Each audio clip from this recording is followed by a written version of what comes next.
Story ইনের 23তম এপিসোডে সকল বন্ধুদেরকে স্বাগত। সপ্তাহের মঙ্গল ও শনিবার সন্ধ্যা 7টা থেকে 8টার মধ্যে আমি আপনাদের মাঝে আসি আমার গল্প শোনাতে। গল্প শোনার পর যদি ভালো লাগে তাহলে আমার চ্যানেলটি সাবস্ক্রাইব করে আমার পাশে থাকুন। শুরু করছি আজকের গল্প, কবরের কান্না। গল্প পাঠে আমি প্রকাশ, সহযোগিতায় তিতলি ও পপি।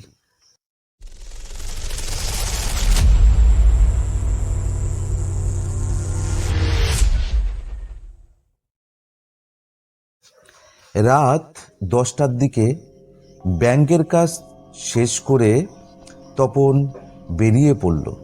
সে জানে লাস্ট ট্রেন ধরতে না পারলে বাড়ি পৌঁছানো মুশকিল হবে। তাড়াতাড়ি স্টেশনে পৌঁছে সে দেখল প্ল্যাটফর্মে খুব বেশি মানুষ নেই। প্ল্যাটফর্মে দাঁড়িয়ে অপেক্ষা করতে করতে তপনের চোখ গেল একটি মেয়ের দিকে। মেয়েটিও ট্রেনের জন্য অপেক্ষা করছে। মেয়েটি দেখল একজন যুবক তার দিকে তাকিয়ে আছে। চোখে চোখ পড়তেই তপন দ্রুত চোখ সরিয়ে নিল। দুজনে একে অপরকে দেখল, কিন্তু কথা বলার সাহস পেল না।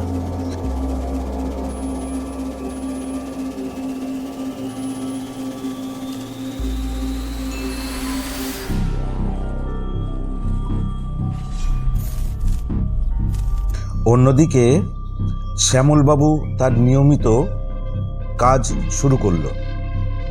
সে জানে শেষ ট্রেনের দায়িত্ব অনেক কঠিন।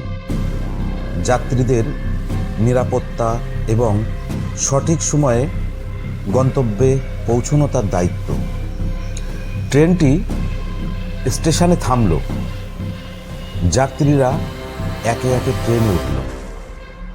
তপন ও সেই মেয়েটি ট্রেনে উঠল এবং তারা পাশাপাশি বসল। এবার তপন বলল, যদি কিছু মনে না করেন তাহলে একটা কথা বলতাম। মেয়েটি বলল, কিছু মনে করার কি আছে, আপনি বলুন। তপন বলল, দেখুন, রাত্রের ট্রেনের যাত্রী আমরা। আপনার নামটা যদি বলতেন তাহলে কথা বলতে বলতে সময়টা কাটানো যেত। মেয়েটি একটু চুপ থেকে তারপর বলল, আমি মিতা। আর আপনার নাম? তপন বলল, আমার নাম তপন ব্যানার্জি। রাত বাড়তে থাকলো।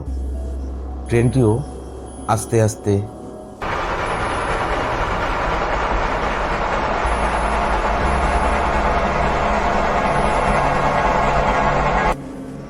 তারপর বেশ জোরেই চলা শুরু করলো।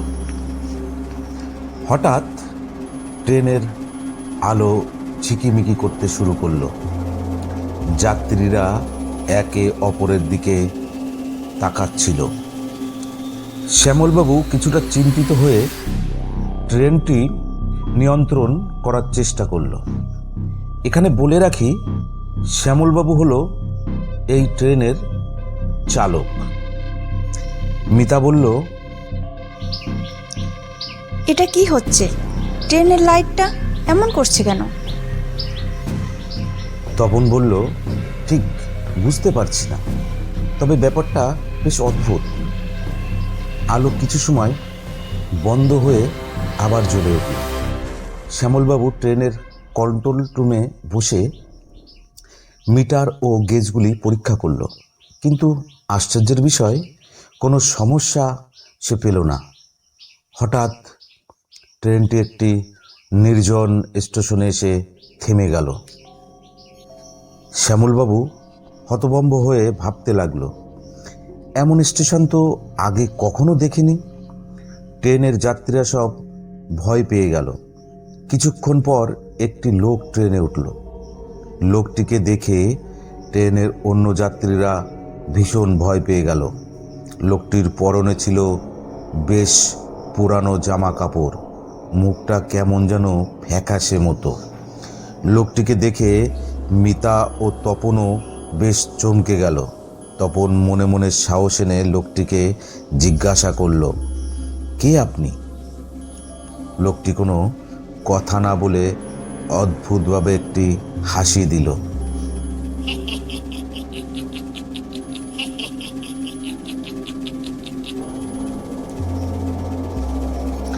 যে হাসি দেখে মিতা ও তপন ভীষণভাবে কেঁপে উঠল। মিতার হাত ধরে তপন বলল, লোকটা কেমন যেন রহস্যময়। এবার ট্রেনটি আবার চলতে শুরু করল।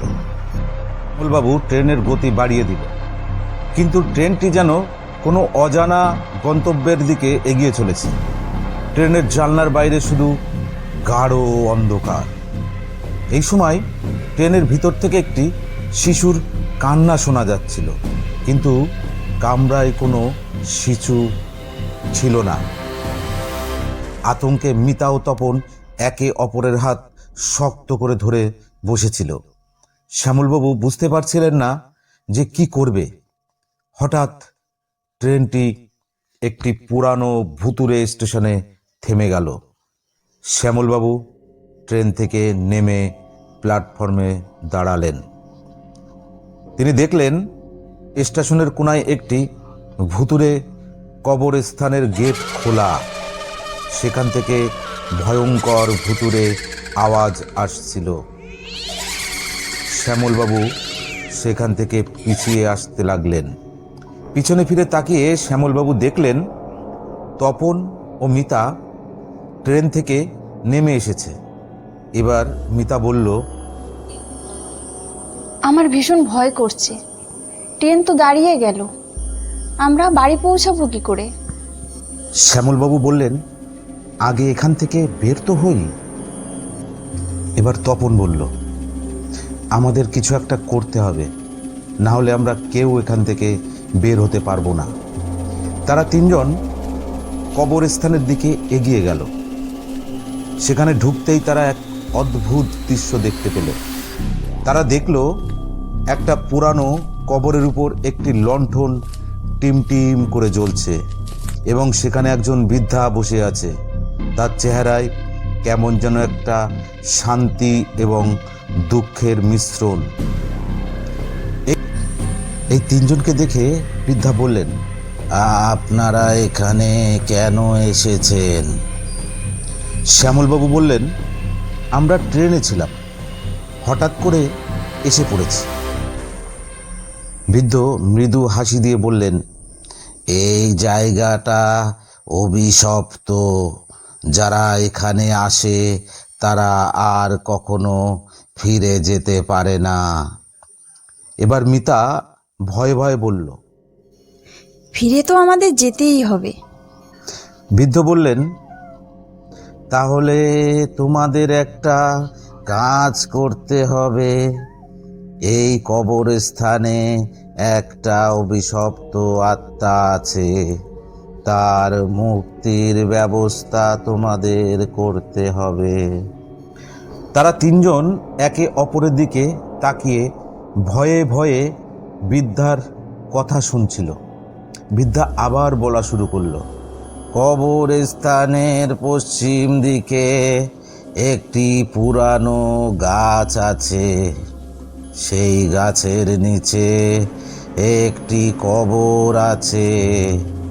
সেখানে এক আত্মা বন্দী হয়ে আছে। তোমাদের তাকে বা তার আত্মাকে মুক্তি দেবার ব্যবস্থা করতে হবে। তারা তিনজন একসাথে কবর স্থানের পশ্চিম দিকে এগিয়ে গেল। তারা সেখানে একটি পুরানো বড় গাছ দেখতে পেল। সেই গাছের নিচে একটি কবর ছিল। সেই কবরে একটি তরুণীর নাম লেখা ছিল, মীনাক্ষী। তপন জিজ্ঞাসা করল, আমাদের এখন কি করতে হবে? শ্যামলবাবু বললেন, আমাদের প্রার্থনা করতে হবে যেন মেয়েটির আত্মা মুক্তি পায়। তারা তিনজন কবরের সামনেটা পরিষ্কার করে মোমবাতি ও ধূপকাঠি জ্বালিয়ে বসে তারা প্রার্থনা শুরু করলো। কিছুক্ষণ পরে সেই কবর থেকে একটি আলো বেরিয়ে চারিদিকে ছড়িয়ে পড়ল। সেই আলোয় তাদের সামনে এক সুন্দরী তরুণী দেখা দিল। তাকে দেখে মিতা ভয়ে থরথর করে কাঁপতে লাগলো। সে প্রায় অজ্ঞান হয়ে যাচ্ছিল। ঠিক তখনই কবরের তরুণী বলে উঠল, ভয় পেও না, আমাকে তোমরা মুক্তি দিলে। আমার বন্দি জীবন শেষ হলো। তোমাদের অনেক ধন্যবাদ। এই কথা বলে তরুণী অদৃশ্য হয়ে বাতাসে মিলিয়ে গেল। এবার শ্যামলবাবু, মিতা ও তপন কবর থেকে উঠে পড়ল এবং একে অপরের দিকে তাকিয়ে একটা স্বস্তির নিঃশ্বাস ছাড়ল। তারা ফিরে এসে ট্রেনে উঠল। ট্রেনটি আবার চলতে শুরু করলো এবং কিছু সময় পর তারা তাদের পরিচিত স্টেশনে পৌঁছে গেল।